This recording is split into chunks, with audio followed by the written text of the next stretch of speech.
As President Trump and the First Lady prepare to head to Pittsburgh tomorrow in the wake of the deadly synagogue shooting there, the White House is defending the president's actions in times of crisis. At what point does a national tragedy take precedence over the president needing to punch back? If not now, when?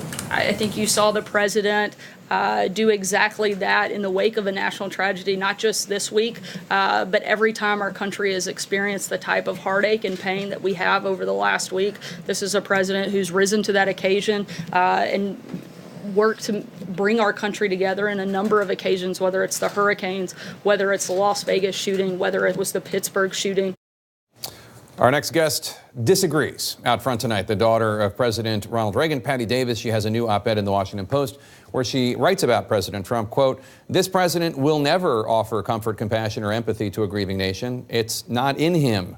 When questioned after a tragedy, he will always be glib and inappropriate. So I have a wild suggestion. Let's stop asking him. His words are only salt in our wounds." Patti Davis joins me now. Thanks for joining us. Obviously, people familiar with you know that you're not a supporter of President Trump. You're a progressive, but you don't think he's done what Sarah Sanders says. You don't think he's risen to that occasion ever in times of national tragedy? Unless I missed a news day, I've never seen or heard him. And, you know, it occurred to me when I watched him being questioned right, you know, when the news of the shooting in Pittsburgh had come out and he was walking to Marine One and he was being questioned by the journalists.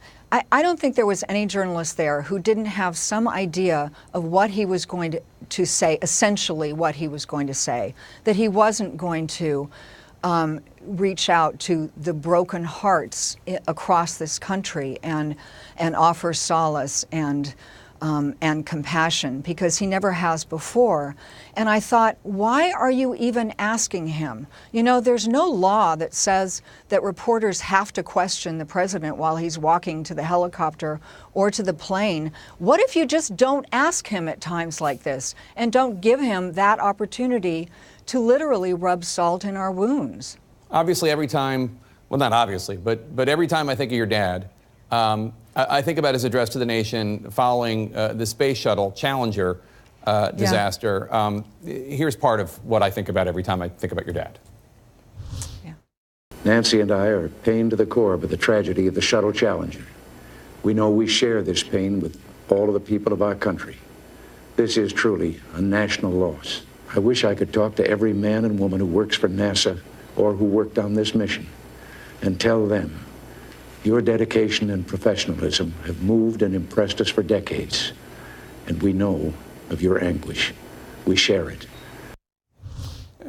So, Patti, with all due respect, that is a really high bar. I mean, I get where you're coming from, but you're, I mean, that's the gold standard of comforting a nation. Is it possible you just expect too much? No, I don't think I do. I'm not asking him to, well, I'm not asking Trump to do anything, but I'm not expecting anybody to reach the level of my father's eloquence, because it was eloquence. Can you just reach out from your heart?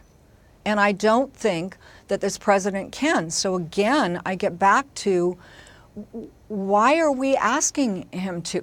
If you in your personal life had a tragedy or a loss or were in grief, you wouldn't reach out to someone who you knew was not going to comfort you or show you solace. That would be a ridiculous thing to do.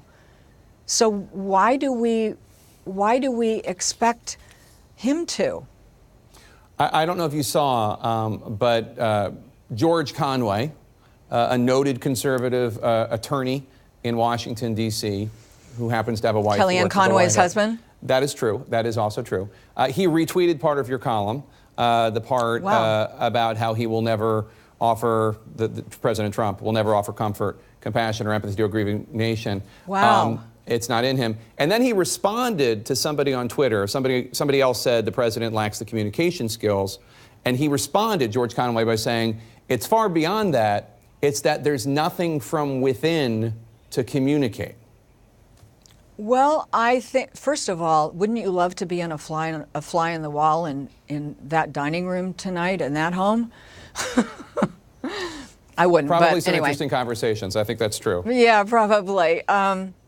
I didn't But know do you think that's the problem? I mean, George Conway is basically saying he doesn't have it in him to communicate. It's not just a communications problem. Well, I kind of said the same thing. And look, I don't know what's inside of anybody, except I do know what people show on the outside. At some point, we do show what is inside of us.